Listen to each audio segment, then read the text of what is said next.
Lalu dia mengatakan, saya disuruh mama mencari Romo dan diskusi dengan Romo karena saya mau pindah. Halo guys, satu video ini yang sangat menarik apa yang disampaikan oleh, dan langsung saja saya ajak kita untuk melihat video ini. Nanti saudara boleh memberikan berupa pertanyaan, berupa kritikan, dan juga berupa masukan. Silakan diketik di kolom komentar. Langsung saja kita lihat video berikut ini. Sebelum meninggalkan iman Katolik, kata Monsinyur Henrikus Pidiarto, banyak sekali beredar buku-buku yang menyerang ajaran Katolik. Yang jelas saya belum buat buku ya Pak Uskup. Saya belum buat buku untuk menyerang ajaran Katolik. Mungkin mereka-mereka di luar sana itu ya. Oke, kita lanjut dulu guys. Nanti kita coba sama-sama memberikan komentar. Kita simak dulu apa yang dikatakan oleh beliau ini. Mari kita lihat video selanjutnya. Yang mempersoalkan ajaran Katolik. Lalu umat tidak tahu bagaimana menjawabnya. Dan lebih menyedihkan lagi, karena tidak tahu, ada yang mengatakan, aduh, selama ini saya ditipu oleh gereja Katolik. Selama ini saya ini sesat. Selama ini ajaran gereja Katolik yang bertentangan dengan Alkitab saya terima. Lalu mereka pindah. Dan itu banyak terjadi Pak. Bukan hanya terjadi di gereja Katolik, juga di gereja-gereja Protestan hal itu terjadi. Mereka mudah saja berpindah dari gereja, baik itu mereka masuk Katolik, baik itu mereka masuk ke agama yang lain, karena pengetahuan pemahamannya yang kurang, sehingga mereka pada akhirnya mengklaim bahwa mereka salah jalan. Nah, seperti itu. Nah, itu memang bukan hanya terjadi di Katolik ya, itu juga bisa terjadi di kalangan manapun, bukan hanya di Katolik. Oke, kita simak lagi apa yang dikatakan beliau ini. Saudara-saudari yang terkasih, kalau ada orang pindah ke gereja lain, saya sedih. Jadi Romo atau Bapak Uskup ini sangat sedih gitu ya, kalau misalnya ada umat Tuhan yang dari Katolik pindah ke gereja. Nah, tentu gereja di sini tertunjuk ke Protestan gitu ya. Jadi Romo ini sangat sedih kalau ada umat-umat yang dari Katolik pindah ke Protestan atau masuk ke dalam gereja. Oke, tapi kita nggak tahu nih apa maksudnya, apakah gereja apa gitu ya, gereja Katolik atau gereja Protestan. Nah, kita belum menemukan ini maksudnya gereja apa. Oke, kita lanjut guys. Saya ingin umat Katolik bertahan dalam imannya. Tetapi kalau memang mau pindah karena tidak kerasan dalam gereja Katolik, ya silakan. Tetapi sebelum pindah, yang menyedihkan saya adalah kalau mereka belum tahu ajaran Katolik, sudah pindah. Iya. Belajar dulu, pelajari dengan baik dulu iman Katolik, dan ternyata tidak cocok. Oke, selamat jalan. Semoga menemukan yang lebih cocok di gereja lain. Nah, satu hari, lama sebelum saya menjadi uskup, jadi jelas Bapak ini ya, Bapak Uskup. Saya mendapat tamu yang tidak diundang. Tiba-tiba saya diberitahu oleh pembantu, Romo, ada 2 ibu mau ketemu. Saya bilang, aduh, saya mengajar jam 8, sekarang sudah setengah 8, bagaimana? Ya. Tapi katanya mendesak. Oh, kalau begitu, oke, saya datang. Ternyata 2 ibu ini diutus oleh mamanya, karena mamanya Katolik yang tangguh, tapi anaknya sudah ikut ke gereja lain, ikut ibadat gereja lain, dan pelan-pelan mengatakan kepada mamanya, saya mau pindah gereja. Wah, mamanya sedih dan minta supaya saya mencoba untuk mencegah. Nah, ibu ini datang dengan membawa notes. Lalu dia mengatakan, saya disuruh mama mencari Romo dan diskusi dengan Romo karena saya mau pindah. Saya bilang, kenapa mau pindah? Ya karena ajaran Katolik sesat. Oh ya? Ya, oke. Tapi saya minta maaf, saya jam 8 mengajar, dari sini butuh 10 menit, saya beri 20 menit saja, saya bilang. Iya. Lalu dia mulai. Yang pertama, bukankah dalam Alkitab dikatakan bahwa Allah memberikan berkat kepada manusia, beranak cuculah dan berkembang biaklah, penuhilah bumi. Kenapa Romo, pastor, suster Katolik tidak menikah?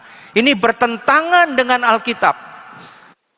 Nah, jadi guys, sangat jelas bahwa apa yang diceritakan oleh Bapak Uskup ini dengan beberapa perempuan yang datang bertanya kepada beliau ini, dan sebenarnya itu adalah pertanyaan yang klasik gitu ya, pertanyaan yang sederhana, pertanyaan yang bukan sesuatu hal yang sangat penting tentang doktrin.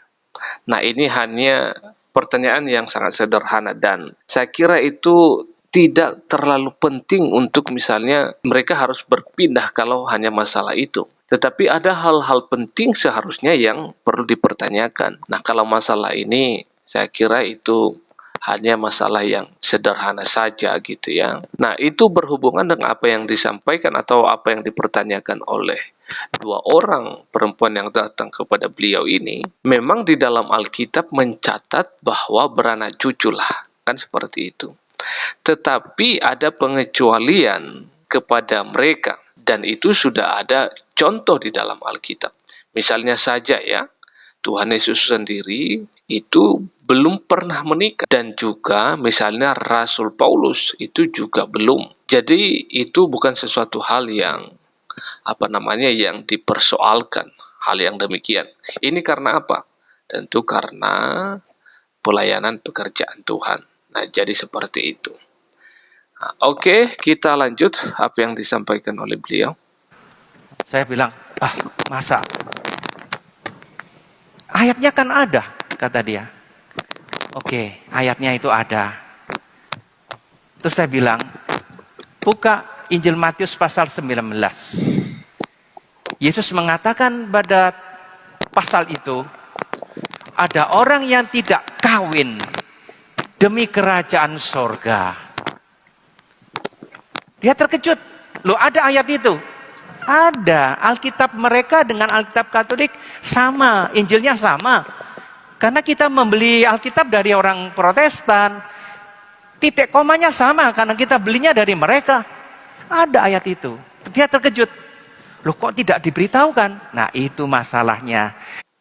Nah, saya mau katakan kepada kita ya teman-teman semua, bahwa bukan itu inti perbedaan kita, dan seharusnya bukan itu pertanyaan inti apa yang disampaikan. Tetapi perlu kita mengetahui bahwa saya mau katakan kepada kita di sini, beberapa sedikit perbedaan kita antara orang Katolik dengan Protestan. Pertama-tama itu adalah Protestan itu mengakui anugerah keselamatan itu didapat hanya melalui anugerah. Jadi hanya melalui iman, melalui kepercayaan kita kepada Tuhan Yesus. Jadi itu titik, tidak pakai koma ya. Jadi murni kita memperoleh anugerah keselamatan jiwa itu hanya melalui iman. Tetapi itu berbeda dengan kepercayaan saudara kita orang Katolik. Mereka mengatakan, dan itu adalah doktrin ajaran mereka, bahwa mereka memperoleh kerajaan surga itu adalah pertama melalui iman, tetapi ada plusnya, adalah perbuatan baik. Jadi mereka dua-dua inilah yang mereka anggap mereka baru bisa masuk surga. Pertama adalah beriman dan plus perbuatan baik. Tetapi kalau di Protestan, kita memperoleh anugerah keselamatan itu adalah hanya melalui iman. Tetapi perbuatan baik itu adalah setelah kita peroleh anugerah itu secara cuma-cuma, maka kita bersyukur, kita berterima kasih. Maka wujud nyatanya kita berbuat baik. Kepada siapa? kepada sesama, kita mengasihi mereka, kita menyayangi satu sama lain. Nah, itu adalah wujud anugerah yang telah kita terima, maka kita berbuat baik kepada orang lain. Tetapi bagi orang Katolik itu menjadi suatu syarat bagi mereka untuk memperoleh kerajaan surga, yaitu melalui iman dan juga plus perbuatan baik. Nah, itu yang kita tolak sebagai orang Kristen. Nah, itu yang pertama seharusnya dipertanyakan oleh ibu ini, bukan seperti yang pertanyaan tadi. Yang kedua, orang Katolik ini mereka memiliki doktrin dan percaya bahwa orang yang masuk surga itu tidak semua langsung masuk ke surga. Karena semua manusia adalah orang berdosa, maka ada istilah yang dinamakan purgatorium atau purgatori, atau di dalam bahasa Indonesia adalah api penyucian. Jadi semua orang yang meninggal itu, orang berdosa yang meninggal itu, maka tidak langsung masuk ke kerajaan surga, tetapi melewati dulu yang namanya penghukuman atau api penyucian.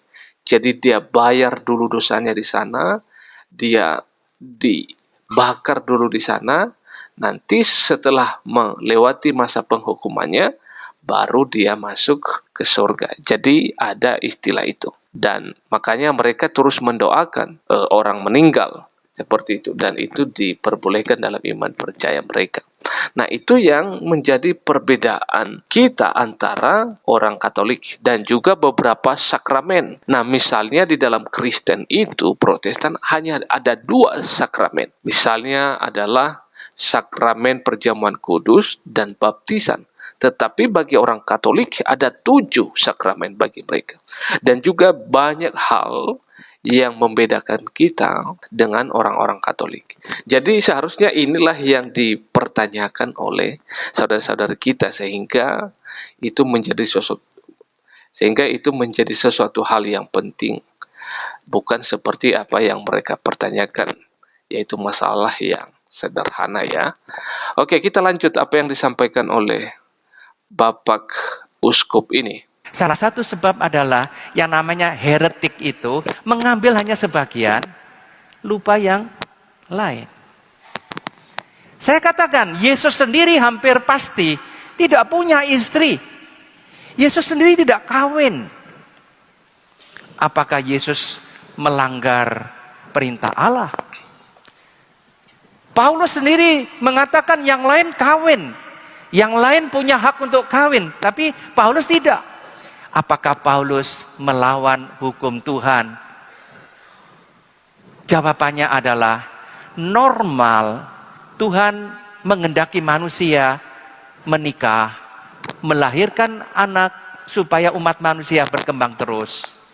Tuhan yang sama, pencipta yang sama, bisa membuat perkecualian. Ada orang yang tidak kawin demi kerajaan surga. Ibu itu terkejut. Oh, kalau gitu tidak salah gereja Katolik. Yang kedua, mulai dengan sakramen pengakuan. Imam itu seorang manusia. Padahal yang bisa mengampuni dosa hanya Allah. Mengapa dalam gereja Katolik ada sakramen pengakuan? Bukankah hanya Allah yang memberikan pengampunan? Oke, Bu. Ibu buka Injil Yohanes pasal 20. Ya. Ketika Yesus menampakkan diri kepada para rasul, dia mengatakan, terimalah Roh Kudus. Barang siapa kamu ampuni dosanya, dosanya diampuni. Saya ulangi, barang siapa kamu ampuni dosanya, dosanya diampuni. Subjeknya siapa dari kata mengampuni? Para rasul. Yang jelas bukan artinya, Tuhan. Yang jelas bukan Romo lah ya. Yang jelas bukan Bapak Uskup. Jadi para rasul, dan tentu yang menjadi pokok daripada pengampunan itu adalah kepada Tuhan ya, bukan kepada manusia. Manusia tidak ada punya hak andil untuk memberikan pengampunan secara penuh. Tetapi hanya satu yang memberikan pengampunan itu adalah datangnya daripada Tuhan. Oke, kita lanjut.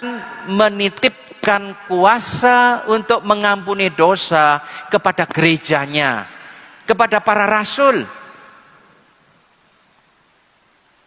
Kalau tidak, tolong terjemahkan, tolong terangkan mengapa ada ayat ini.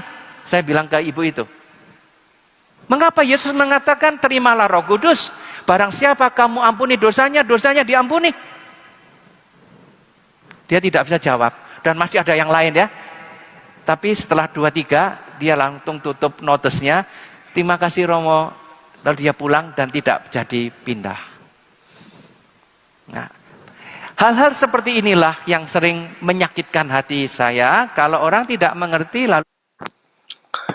Oke guys, demikian saja video ini. Dan saudara boleh memberikan masukan saudara, tanggapan saudara, kritikan saudara di kolom komentar. Video ini boleh dibagikan kepada semua orang, sehingga boleh juga menjadi informasi yang baru bagi mereka. Oke, bagi teman-teman yang belum subscribe channel ini, silahkan di subscribe, sehingga boleh saudara nanti memperoleh notifikasi dari video-video yang akan dibagikan di channel ini. Oke, terima kasih. Allah Tritunggal akan terus menolong, memimpin, dan memberkati kita semuanya. Shalom. Tetapi jangan berkecil hati bagi Anda yang merasa bukan dari keturunan bangsa Israel, atau Anda berasal dari bangsa manapun yang ada di dunia ini. Ada kabar baik untuk Anda pada hari ini. Ada kabar gembira untuk Anda yang boleh mengubah hidup Anda, memberikan engkau damai sejahtera, dan yang paling penting adalah memberikan engkau jaminan hidup kekal. Siapa dia? Dia adalah Tuhan Yesus Kristus yang telah datang ke dunia, berinkarnasi, mengambil rupa manusia, dan sebagai misi utamanya adalah menyelamatkan umat manusia yang telah rusak oleh karena dosa. Dan dia telah mati di atas kayu salib yang sebagai tebusan dosa manusia itu, yaitu dia menyelamatkan saya dan juga saudara. Maka dengan itu percayalah kepadanya, terima dia sebagai satu-satunya juru selamat Anda. Maka dengan demikian Anda akan memperoleh hidup yang kekal. Maka mulai dari sekarang ambil keputusan, terima dia sebagai satu-satunya juru selamat Anda. Maka saya percaya jaminan keselamatan itu Anda juga memperoleh seperti saya memperolehnya. Tuhan memberkati kita semuanya. Shalom.